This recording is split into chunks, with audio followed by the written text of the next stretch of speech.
And so I think some of the challenges are, you know, for younger parents whose children are just being diagnosed, is to realize that, again, their children were born included.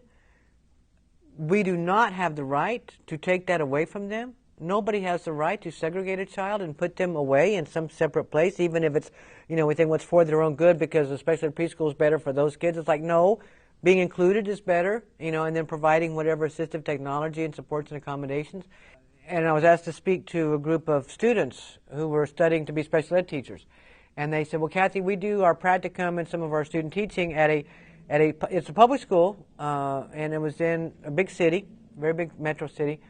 And they said, that's where we do our practice teaching, and it's a segregated school. And in this city, dozens of school districts from around the area sent the kid with disabilities there. So it was a self-contained campus from age 3 to age 22. This was just a short time ago. And I was just appalled that in the 21st century, a facility like that could be in. And there actually were a few residential students.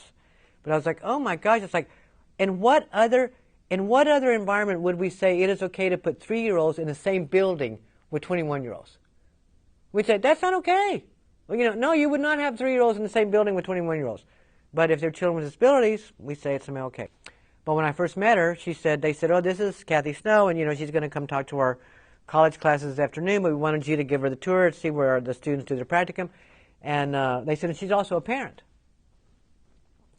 And so they, you know, left me there to meet with this lady. And so she turned to me and she said, and she was the assistant principal, and she said, oh, so you have a child with a disability? And I said, yes. I said, Benjamin. And she said, oh, how old is he? And I said, he's 25. And she says, oh. She said, so he's gone through the transition program. So what is his placement? And I said, he doesn't have a placement. He's going to college, just like his sister did. Mars and Venus, she could not imagine what I was talking about. She could not see that a student with a disability could do anything except stay in the system and go to the transition process as a young adult and then get a placement. I mean, she was expecting me to say, he is in a residential facility, or he's in a group home, and he's in a shelter workshop, or he's in a day program, or he's in a, you know, some kind of employment program, as opposed to he's continuing his education, he's living a real life in the real world.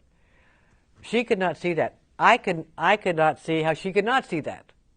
And so I think, you know, some of the challenges that we face are, again, I mean, there are some people that are living on Mars and some people living on Venus or whatever. So that we can't even sometimes have conversations because we can't see the same things. And so people, like that lady, she had very good intentions.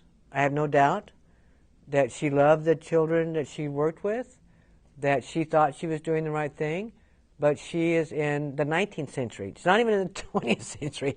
She's in the 19th century. So it's like, I'm not quite sure how we get some people up to speed. I like this quote from, I think it's Ogden Nash, who said, it's difficult to get a person to understand something when the person's job depends on him not understanding it. And so as long as there are people who are making a living at promoting old ways of thinking and old ways of doing stuff, then we're going to have difficulties moving forward.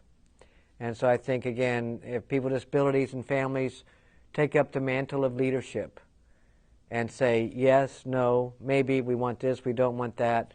A school like I just described could only exist if parents agreed to send their children to it.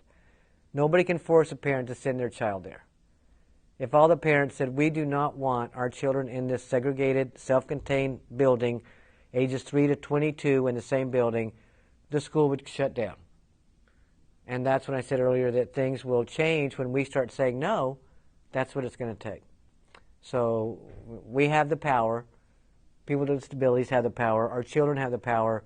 We have to take the power, and we have to use it.